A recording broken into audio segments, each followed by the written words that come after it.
off to Will Selva here on Good Morning Football. Will the Thrill Selva, what you got? Got a lot. Let's start in the state of Texas, where state bragging rights are on the line Sunday when the Texans take on the Cowboys, but it hasn't been much of a rivalry here.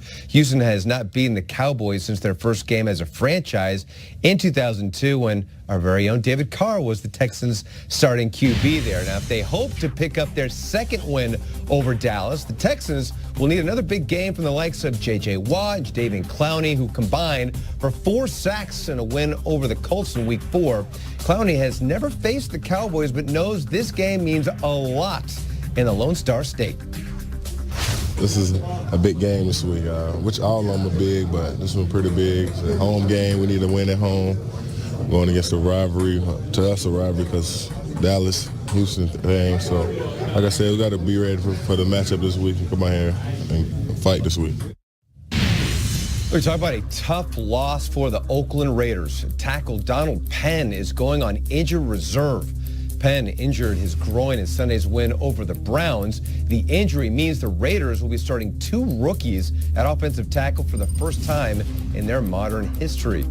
Now, it is a battle of heavyweights when the Chiefs and Jags face off on Sunday. Tyreek Hill, who goes by Cheetah on Twitter, says he's the fastest player in the NFL. He'll be, of course, matching up with Jalen Ramsey, who isn't shy about his abilities as well. Well, so to be the man, you, of course, have to beat the man, and Hill is up for the challenge. I'm always up for a challenge.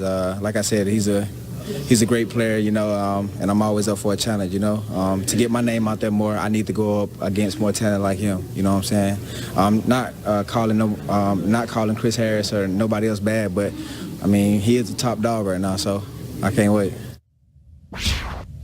All right, so interesting. He says going up against him, his value certainly will go up in people's eyes. And according to Pro Football Focus, though, Jalen Ramsey, one of 10 players to be targeted 20-plus times in coverage and not allow a touchdown this season. Wow. So that's going to be fun to watch, people. That's a showdown. Of course it's a showdown. The fact that he hasn't given up a touchdown, I like the fact that the young fella said, in order for me to get my name out there, I got to go up against the best. He's calling out all top DBs in the game. I look at it as an opportunity. He's known as a great playmaker, a great return man. This could be how he becomes known as a great wide receiver. I mean, that's a huge top shot for him. Yeah. A huge day for you, Will Selva. As always, we appreciate everything you bring into the table day in, day out. Every week, I like to do a segment. We call it Ones to Watch, where we highlight head coaches and GMs of the future. Check out how we did last year. Let's highlight an assistant coach and a front office executive who might be getting the next big gigs. Let's talk about the coaches. Let's talk about Steve Wilkes, the defensive coordinator of the Carolina Panthers. And now let's go to the front office. And Brian Gain, the vice president of player personnel, is a guy to watch. Chiefs offensive coordinator Matt Nagy there in KC. You say, who's this guy? That's Frank Reich, the offensive coordinator of the Philadelphia Eagles. So let's go to Schrager's Ones to Watch. Some sweater, huh? That was a good look. Why are you wearing a tie? I was wearing a tie. You look like Lenny Kravitz in one of those. It was very pale also. Okay, every week we try to give you guys the next head coaches and the next GMs. Let's start today with the head coaching searches that are going to be happening. And let's go right to the place where it's happening, Kansas City. And let's talk about new offensive coordinator, Eric Bieniemy. Yes, Eric please. Bieniemy replaces Matt Nagy there in Kansas City.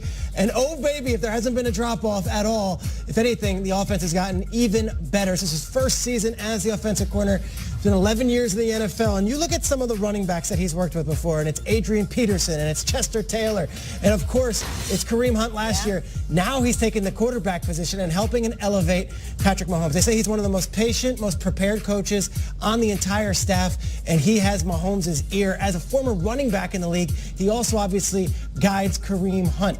What's going to happen in January is that now that offense is the craze, a lot of young offensive coaches are going to get opportunities. I would hope Eric Bieniemy, who's been there and been with Reed and has shown that he can do it as the OC, not just a position coach, gets an opportunity to interview for a bunch of these jobs. You look at the Kansas City coaching tree in the last recent, we know Andy Reid's coaching tree.